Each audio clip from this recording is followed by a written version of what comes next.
અને ચાટો બનાવવા માટેની રેતી અને કપચીનો ઓર્ડર આપી દીધો છે. ટૂંક જ સમયમાં એટલે કે આપણે કલાકમાં અહીંયા આવી જશે.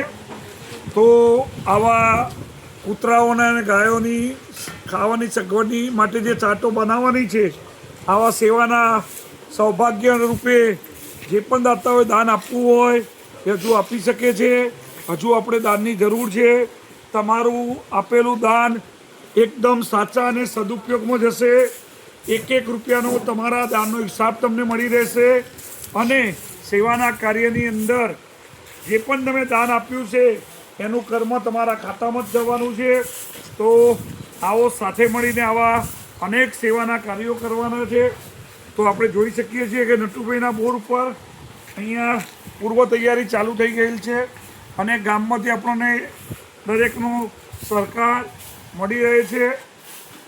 કદાચ હું તો વિડીયો બનાવીશ કે એ કરીશ, પણ જે બનાવવાનું મેન કામ નટુભાઈ તથા કલ્પેશભાઈ, જેને આપણે કપ્પો ગંધ્યા તરીકે ઓળખીએ છીએ, એ લોકોએ આ જવાબદારી લીધેલ છે. તે બદલ તેમને ખૂબ ખૂબ અભિનંદન.